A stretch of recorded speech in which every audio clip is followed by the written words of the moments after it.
Hello and welcome to the top of the world. And we really are on the top of the world. It's kind of difficult to see. How high are we? High. Am I struggling to breathe? Not that high. Anyway, we've come to a place I've never been before. Way up on top of one of the mountains. We ain't at the top yet. And we're a long way. We're a long way up. And I've got to show you what I'm seeing. And this is part of how harsh this part of the world used to be.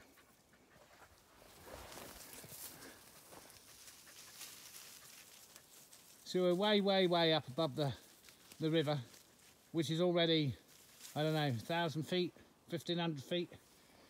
And way above that, who knows, another 600-700 feet. There's a rock. Right, this is quite common, laying on the surface. Look at the rust on this. A rusty rock. Iron ore, lots of iron ore. Northern Sweden's very famous for its iron ore. There's more rust. Completely rusty rock. And we can see, if we look here, that this was still part of the glacier bed. So we got iron, we got quartz. That should tell anybody that knows anything about anything all they need to know, and how high we are. Look at this. This is pink quartz. And this has been rubbed clean by the forest machine that's made this track that we're walking up. I don't know how long ago this was cut, obviously quite some time ago. Bears are not asleep yet. They're not asleep. I've got my bear food with me, and that's all I got. Nothing else. Bear feed and me wits. This is been left as pink quartz. Been left when oh, look at that. Wow.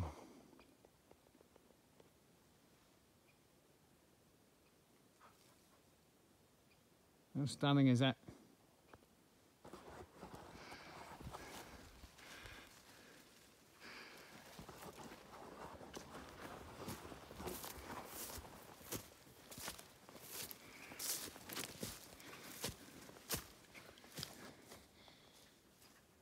It's a seed birch. I don't know when this area was forested, but 20 years ago. Yeah, maybe 20 years ago. I'm not seeing anything older than 20 years. And it takes a while to get going. I am seeing evidence of moose and bear though, you know, scratchings.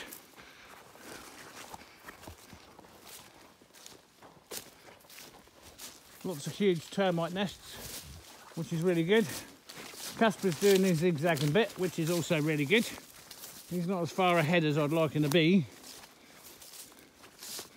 Yeah, this is quite dense.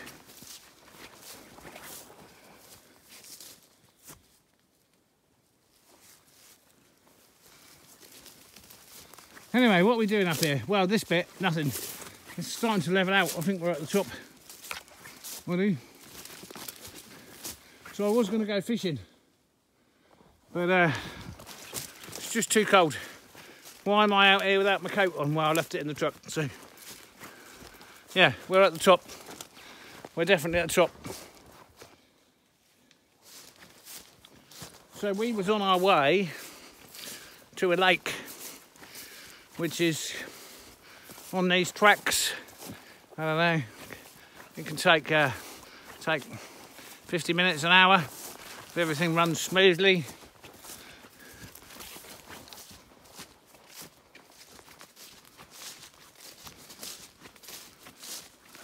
There we go. Who knows what the game is?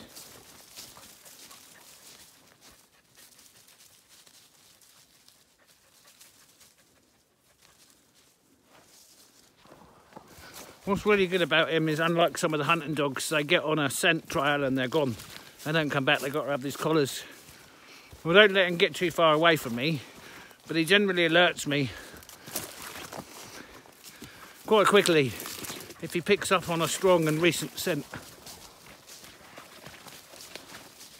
without wanting to follow it endlessly until he finds what he's after.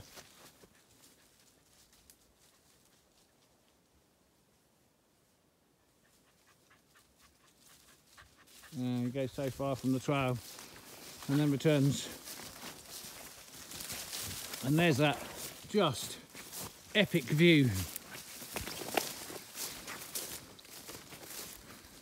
We haven't seen the sun for a few days, and it's quite clearly high enough to hit the other side of the valley.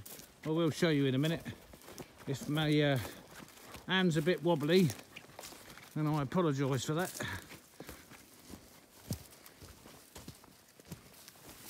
Yeah, I would say the fertile, the soil here, well, it's not soil or sand.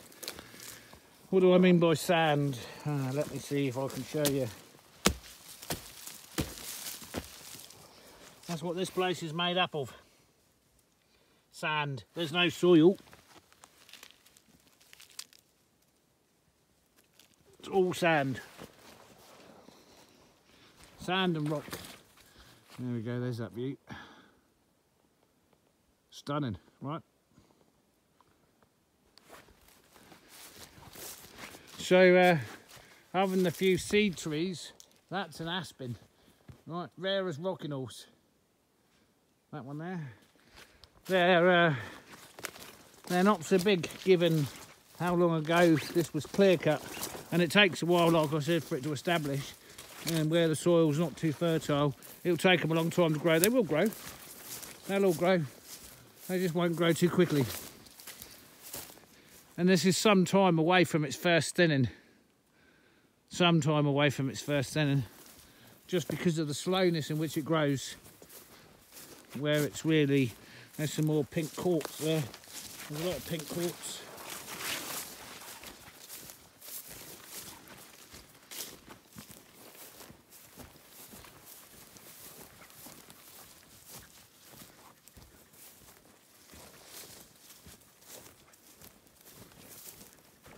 What do I see peeking through there? Oh, yeah.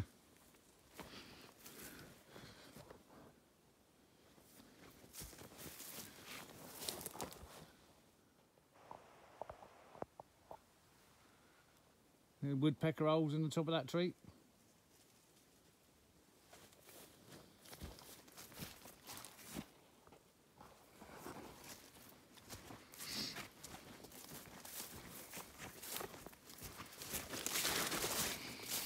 Right, we're back to the end of the loading area. And you see there's a kind of circle here that was used to load the trees. There's a broadleaf there. That's a willow. They don't normally get much bigger than this, so that's a rare one there. This one here, whatever that was, is dead. But again, it's birch, pine. Not see much. Yeah, it's further. Yeah. Anyway, there we go. We'll continue on our route. So we've got to go all the way back down here to the valley and then hang a left. Come on.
This is a lake at the top of the mountains.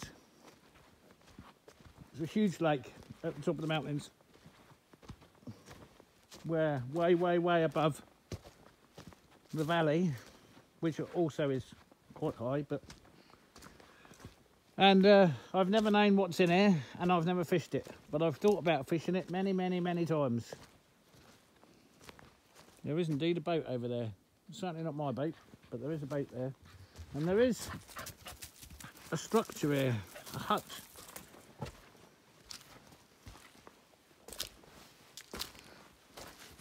Where you can sit and look. Now you can see by the lack of any mountains around us how high we are. It's a vast lake.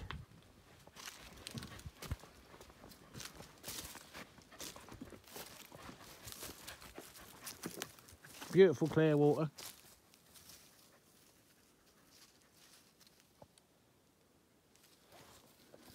It's hard to know, really, what feeds it when you think about how high we are. Anyway.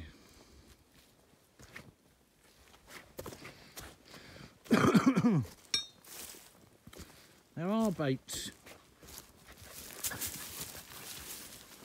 that are full of fishing.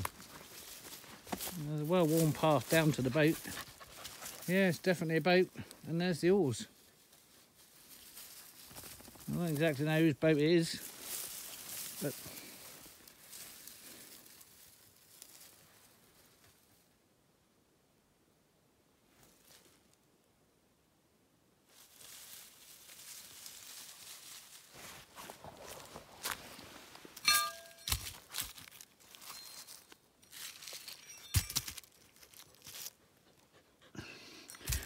is that an unusual thing to find? No. It's amazing how short a time ago everything was done by horses here. Not that long ago at all. Within my lifetime, weirdly enough. Look at all the courts.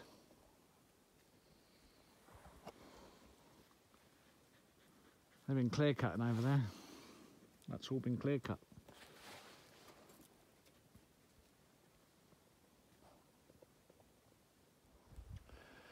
And on the other side of the lake, there's a very mature forest.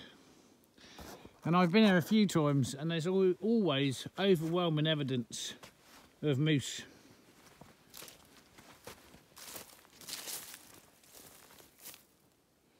See all the tops taken out of everything? This is hazel.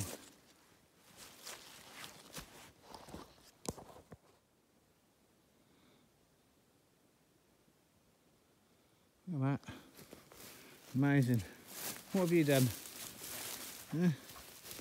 Nothing. Right.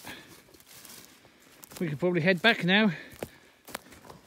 It's certainly getting cold. I don't know what the temperature is. We're in single digits. I don't know, 4 or 5 degrees, I guess.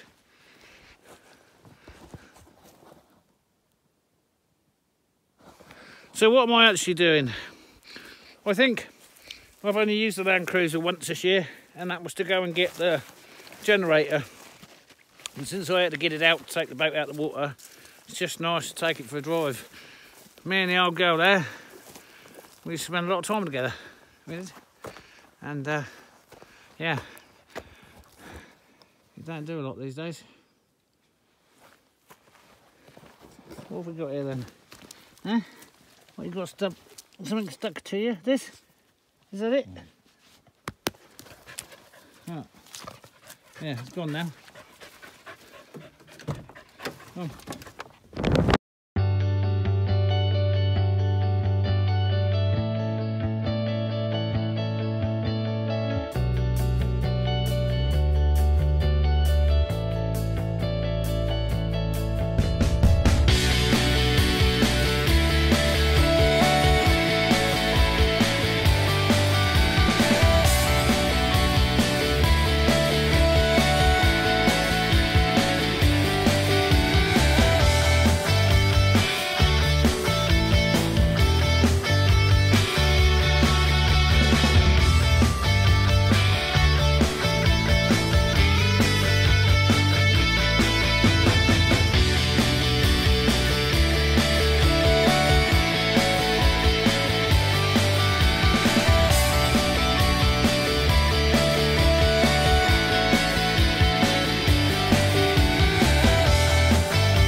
little trip we just took all started with an aborted fishing trip.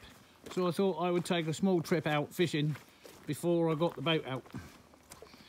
Well, there's the boat out, and it was too cold to go fishing. So we went for a little drive. All I've got to do is put that away, find somewhere to dump the trailer for the winter where it's not going to be in my way.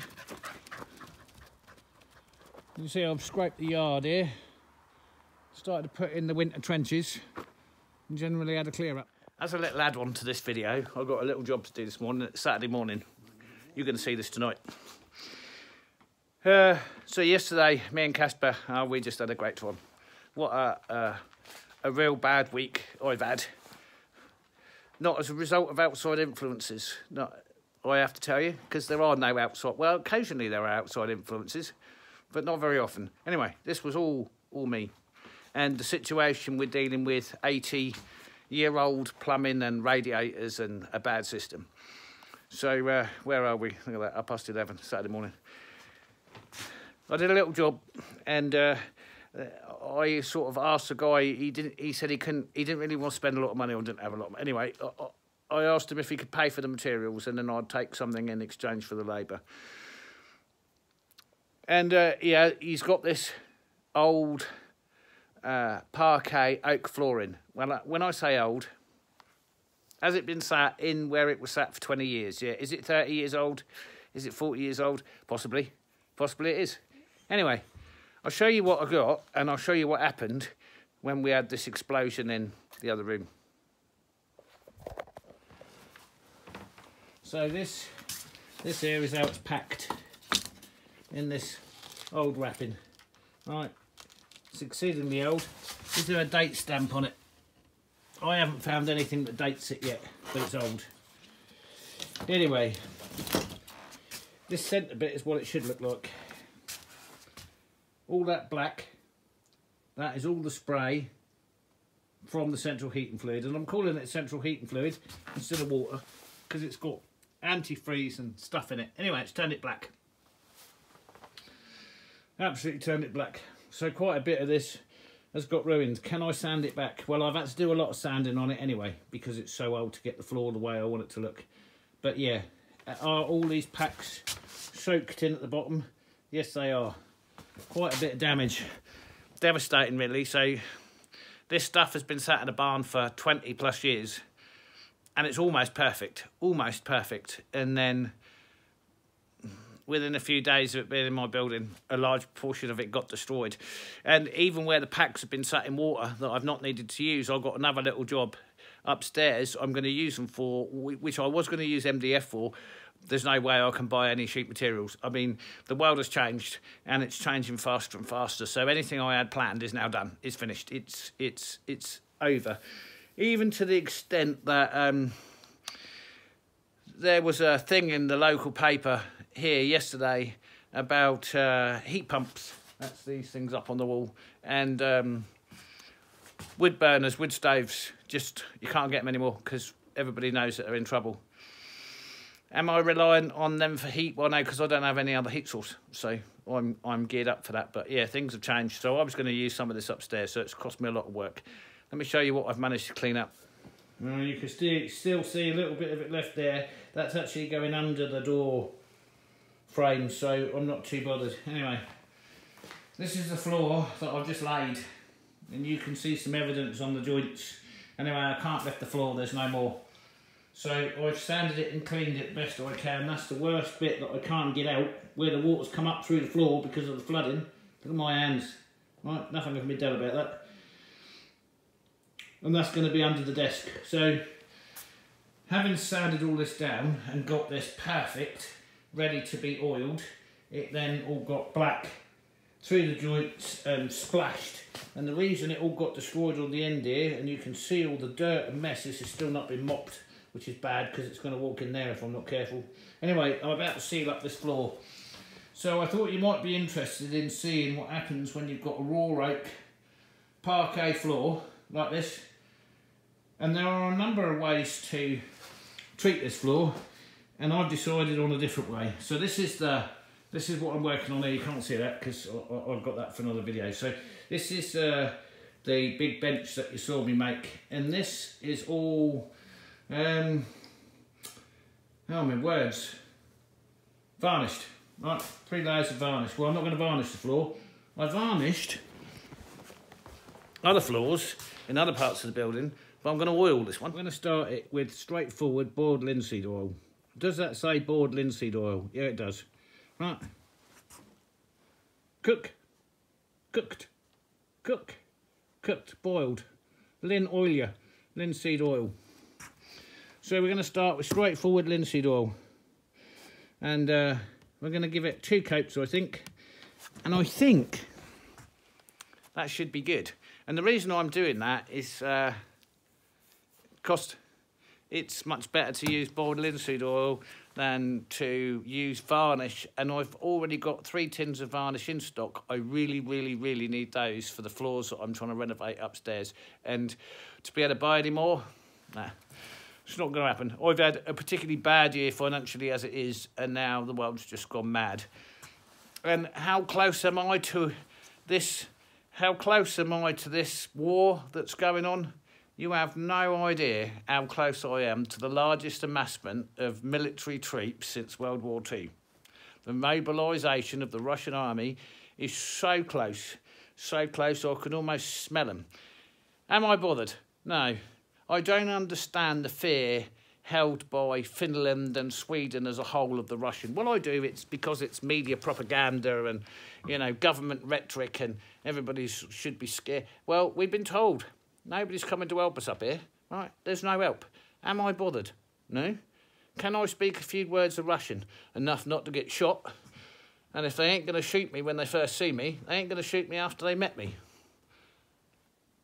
That's where I am with it. So I've sanded this down to 240 grit, and then I vacuumed it to make sure I've got all the dust and stuff out of the floor. And now we're going to put our first coat of linseed oil on it to protect it, boiled linseed oil, and that's really going to change the floor and start giving it the kind of finish I want. And I want a more natural finish on this floor, just because it'll look better. You can have too much glossy stuff.